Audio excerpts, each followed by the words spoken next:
Hello, everybody. This is John Yeager with Whitley, Penn, host of Cast Matters. I'm excited today to kick off a new series specifically related to family offices. I've got an all-star cast here to talk about family offices, what they are, where they came from, what's the why, some of the technology, some of the current trends, those type of things. And so we're going to kick that off. But first, I want to do an introduction of the roundtable. So Sue McDermott, welcome. Thanks, John. I'm Sue McDermott. I am a program director at Addepar. I've been with Addepar about 4 years, but have been in the family office space for about 25 years. Addepar is a technology provider, and prior to that, my career focused more on delivering outsourced services to family offices. Fantastic. Ryan Carey. Thanks, John. Again, Ryan Kerry, founder and CEO of Knowledger. I've been working with family offices, same like this, Sue, about 25 years. Started back in the Advent days where I was installing GLX, which is a lot like my current company, and then I've evolved in different services, roles, and now Knowledger, helping families. What is Knowledger? Knowledger is a middleware that sits between systems like Addepar, where Sue is, and where Kristen, you'll meet Kristen in a second, at Sage, and we're the middleware to move the data for the accountants over into Sage. Fantastic. Kristen Keith. Yeah, hi, Kristen Keith here. I'm an account executive for Sage Intacct, and Sage Intacct is an ERP accounting and general ledger platform. And essentially, my role here is to help family offices evaluate an ERP accounting and general ledger systems and figure out which one's going to be the right one for you. And really, is Sage Intacct a good fit for your specific family office? Awesome. Alejandro Nazario. Thanks, John. Alejandro Nazario, partner at TOS Advisors, a company built out of a single family office to form an outsourced operations company for single family offices, sharing a lot of the best in class technology components that we'll talk about today, including Sage, Knowledger, and Addepar. And instead of just reselling licenses, we actually adopt them internally and then deliver the outcomes directly to our clients. And this is a function of our experience when we were a single family office. It's just as difficult, even if you've got the right technology components. We just found the outcomes were so varied, and we wanted to deliver these outcomes a little more cleanly. Fantastic.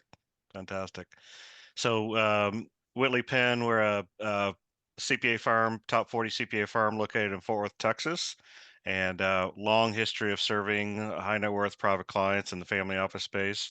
I'm on the technology solutions delivery side, and we help clients identify Sage Intacct as a great platform.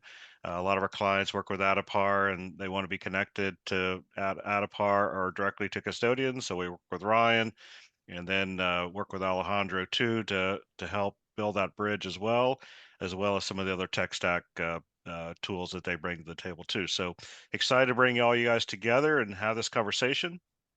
So I want to start with Sue. Let's talk about, what is a family office and what's a single family office versus a multifamily office, and why do people have these kind of structures?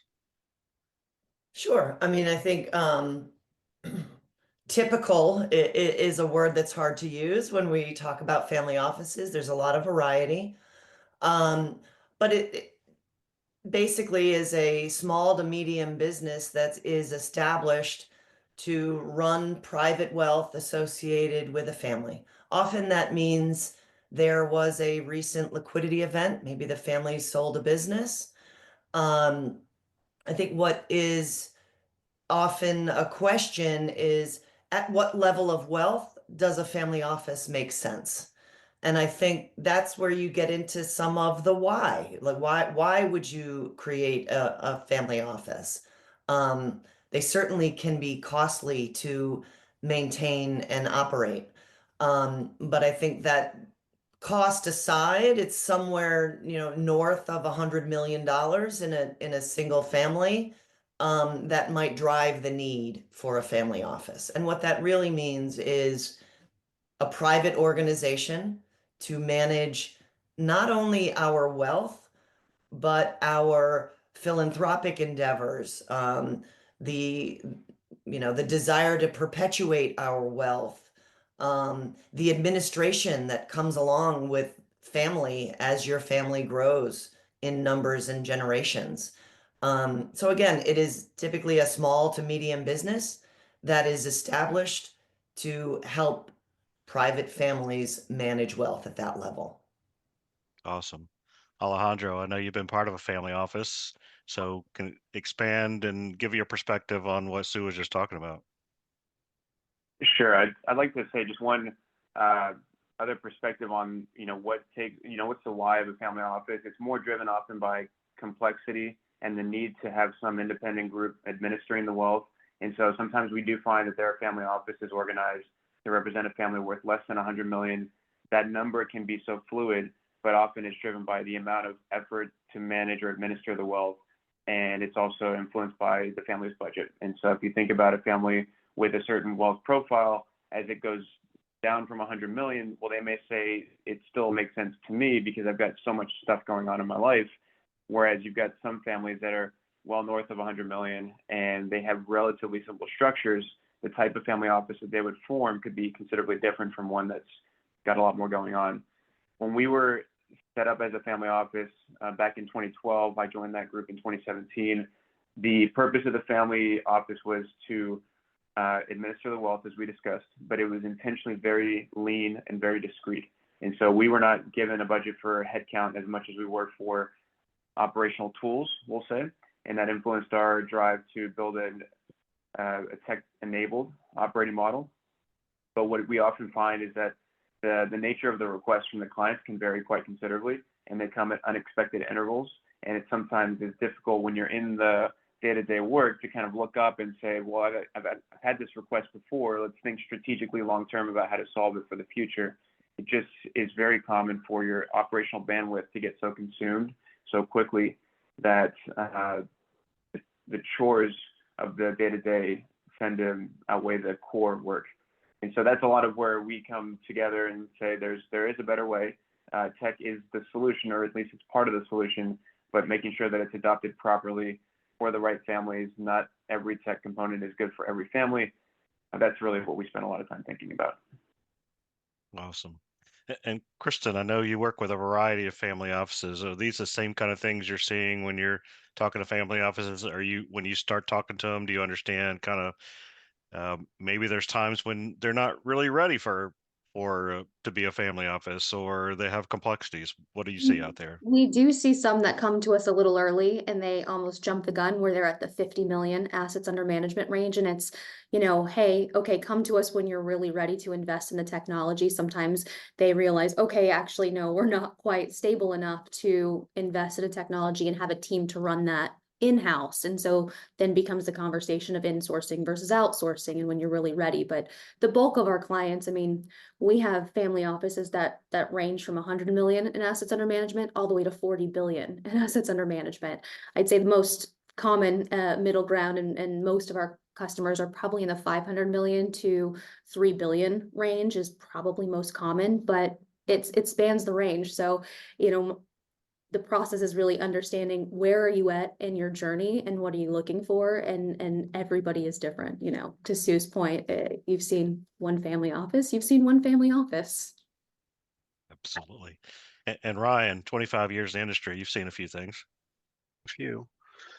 You want me to venture into the multifamily office versus single family office, John? Yeah, absolutely. Okay. So everyone here was mentioned about the size. Where do you become a family office? And it's so fluid. Sometimes it's 50, sometimes it's 100. Some might be like, I have 750 million and I don't have a single family office. So that's where the multifamily offices can come into play. And multifamily office is families joining together, not necessarily the family saying they want to join together, but you might have an accounting firm. We're looking at John here.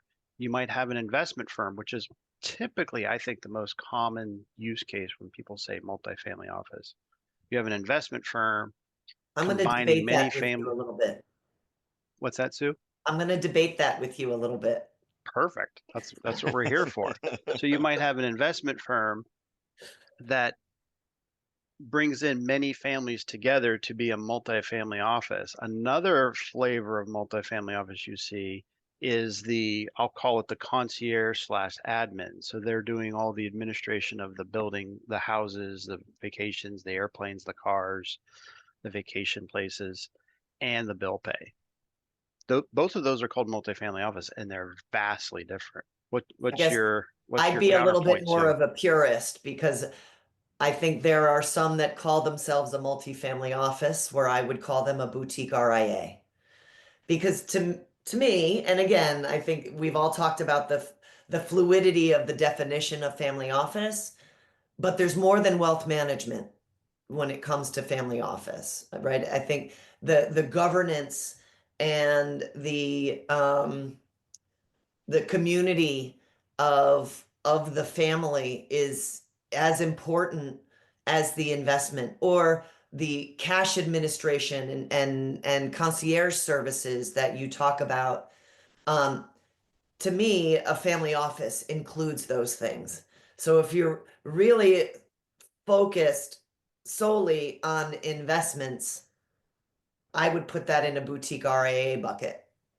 But that's where multifamily office definition gets a little squirrely, right? And It's open to interpretation.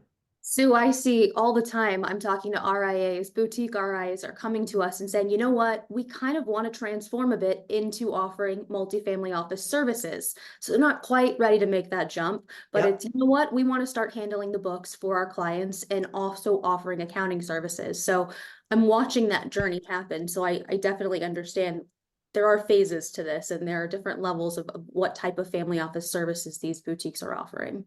Absolutely. So it's kind of going back to Ryan's point. Maybe it's a continuum, right? So you got the single family office that's really focused on just the family and what they're doing, and then you've got others. Maybe they're focused on the investment side, and they've landed a family office or two, and now they consider themselves a multifamily office, but they're not offering all the services that we normally would think of as a complete family office type of services. What are those services that you think delineates between being a boutique RIA that's focused on the investment side and maybe outsources some accounting or does a little bit of bill pay, and true kind of multi-family office, full service type thing? What's the differentiation there? I certainly have opinions there. I mean, I think I Go for shared it. them a Yeah, little bit. To me, a family office would include more family targeted services like family governance, right? If I am a wealthy family and I'm starting to have children or my children are becoming teenagers, I want to think about how do I guide them appropriately? How much of my wealth do I share with them? How much information? So some of it has to do with family governance. Um, and then additionally, non-investment services. So, assistance in property management, buying homes. Um, you know, we all drop the term bill pay like it's a lesser service. That is a really complicated thing. When you have a family with multiple hundreds of millions of dollars, everyone's making investments, everyone's spending money. Every dollar that you move has a tax impact. You need help in guiding those decisions. Um, I mean, I said the big word to me is tax, right? So every family office is or should be concerned about tax, and maybe an investment oriented shop might not focus on that as much. So absolutely. those are the types of services I think about when I think about a family office. Ryan, any thoughts? I agree 100%, Sue. But what comes at you every once in a while is the RA firm that says, or investment firm that says, we're a multifamily office, and then you start talking to them. You've seen it. And they don't have any bill pay, any concierge, anything about the business, the family continuity, but they call themselves a multifamily office. And you're like, okay, that's their definition. You're right. There is no hard and fast definition. Yeah, and what I like you pointed out, I didn't think of delineating it. There's so many times the investment firm does not think or care about tax. And maybe that's the right answer for the family because the family wants a separation. And maybe they're saying, oh, this investment firm, maybe they have 70% of the assets, but we're taking care of tax somewhere else as a good, as anything good with accounting and audit and tax, you have a check and a balance. So having tax separate is something very common. There's one other flavor that we haven't really talked about. It's kind of similar to multifamily office, but less in the commercial sense, more in the private kind of co-op setting where you have one or a couple of individuals serving 2 or 3 families with common interests. And that is not the same thing as a multifamily office that is an RAA or a concierge-focused business. See a lot of these that are quite discrete, and it might say that you have 2 business partners that sold a business. They collectively have 100, but each of them is worth 50 million, and they can't afford or don't want to pay the budget for a full single-family office each, so they join forces and share some infrastructure. There are a lot of those around that are hard to find, and they're struggling with the same challenges that a single-family office has, but they're serving a few more constituents. And so there's this kind of under the radar multifamily office that's got a lot of this, and you do see quite varied services there because sometimes it is started as an investment focused arm, but it often does spread quite rapidly into the concierge space because they have they may have no regulatory oversight. They may just be private, business owners working together.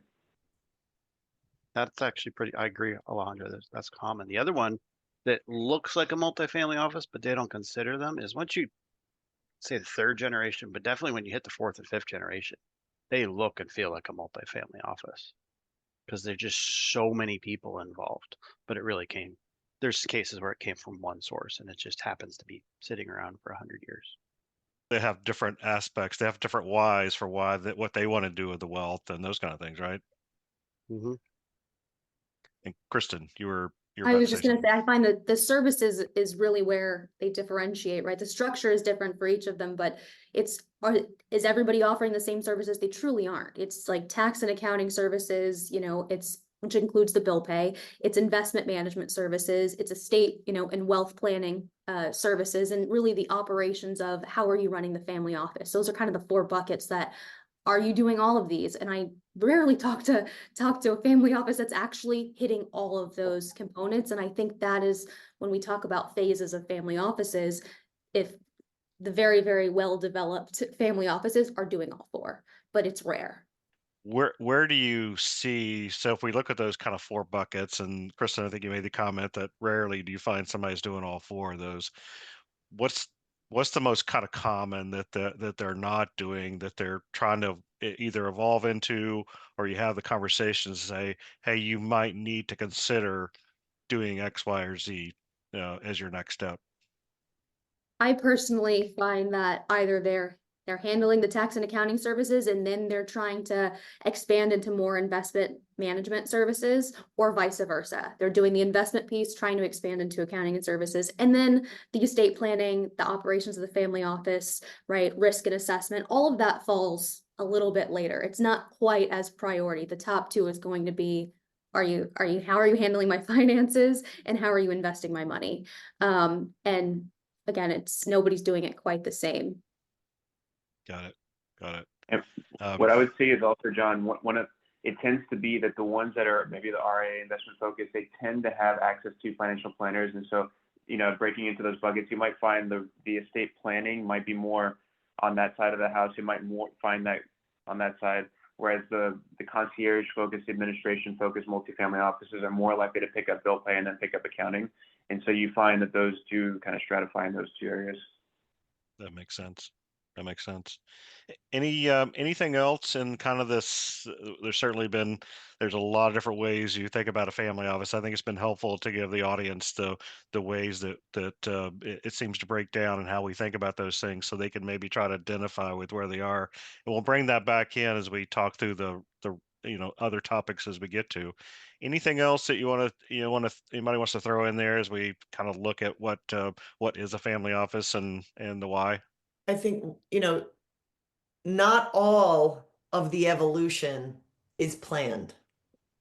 And there are, right, I mean, I think we've all seen or heard family offices are as varied as the people who generated the source of that money, right? So they have these individual personalities almost. There's sort of two different paths you can take, and I use the analogy of a planned community versus urban sprawl. And you get a lot of urban sprawl when you think about a family office, exactly based on what we were just talking about, right? It starts out as a bookkeeper who's chasing the wealth and trying to record every dollar that's moving, and then another person probably on the other side who's making investment decisions, right? Those things start to snowball a little bit, and then you recognize, okay, we need to get more organized, or this is getting to be more complicated. We need to be doing more of this. I think some of the trend I've seen in the last 5 years or so is a little bit more planned community. At the beginning, trying to think about what is that path going to look like? I know I'm not ready to do it today, but can I plan when some of those components come into play so that it's organized a little bit more instead of reactive. Absolutely. And that kind of leads me, not this really necessarily criticism, but it's interesting sometimes that I see someone who a family patriarch or matriarch that's generated a wealth event, and you understand how they did that on their private side, where they built their business and they had a business plan, they had all the infrastructure in place, and all these things you're talking about for more of a planned community aspect, and then they generate a couple 100 million or more in wealth, and they go back to the urban sprawl, right? To say, all right, I've got this wealth, I've got this, I'll just figure it out over here. I'll hire a bookkeeper and do some things and set up a couple custodian accounts. I tend to see that, and it just makes me, and again, you're probably focused on your main business and you're not used to dealing with this other kind of organization, and that's a big part of it. But from my standpoint, if you want to start this family office, consider it a business, right? It's truly a business with a business plan, a why, marketing plan, a forecast, those type of things. And not all start that way. You're right, John. Right. Absolutely. Well, so I really appreciate you guys again, and I look forward to talking again in the future and working on the next episode or two. And everybody have a great day.